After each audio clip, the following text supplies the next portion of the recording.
A young boy whose parents died from an illness. Left alone, hungry and unemployed. But he didn't give up, and today his name is known across the city. This is the story of Zuberi. A journey from poverty to success.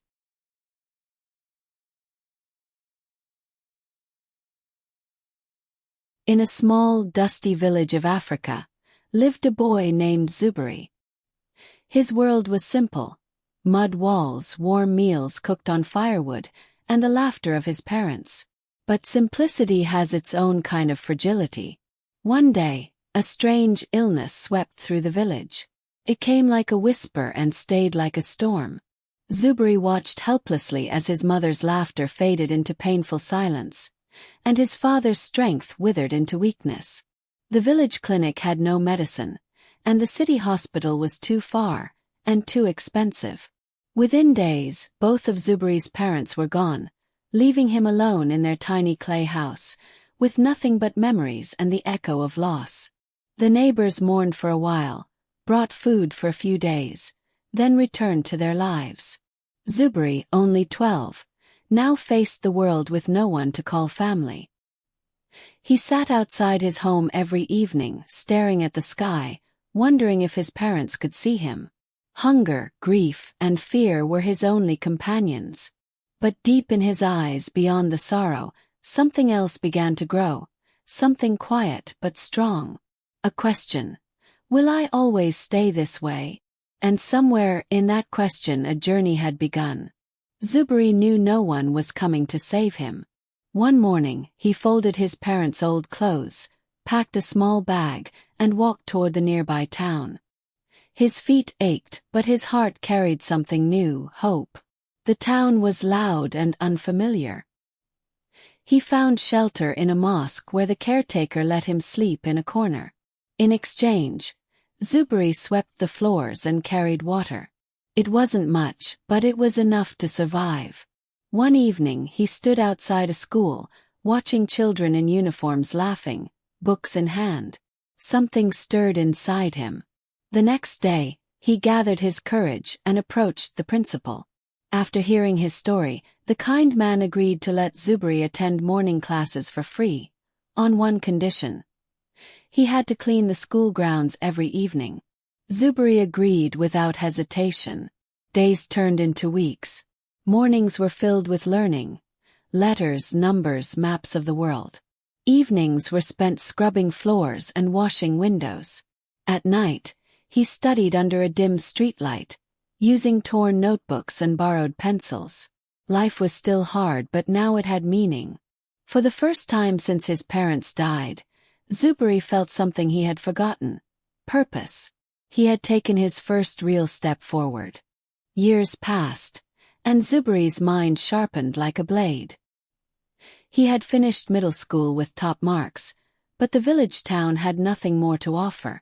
With a heart full of dreams and a small bag of belongings, he boarded a crowded bus to the city, his eyes wide with wonder and determination.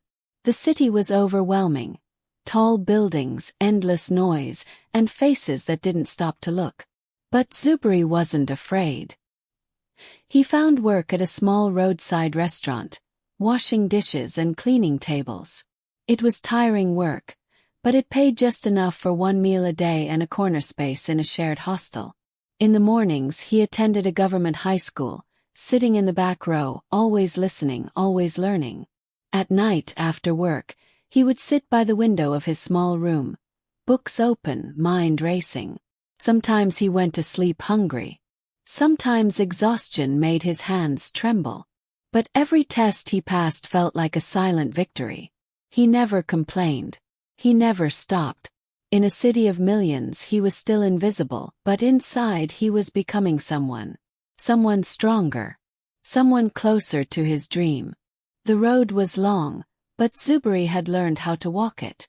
Zuberi's days were filled with struggle, but his nights were filled with vision.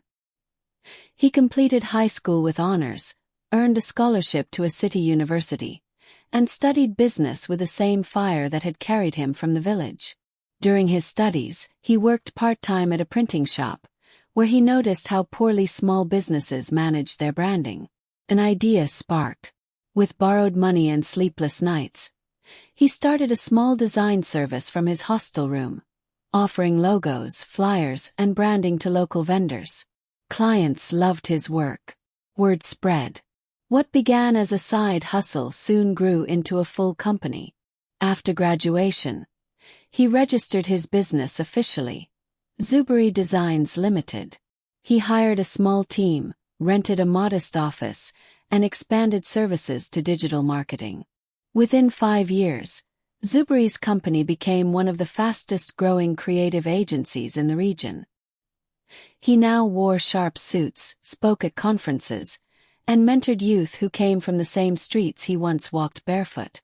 But he never forgot his past.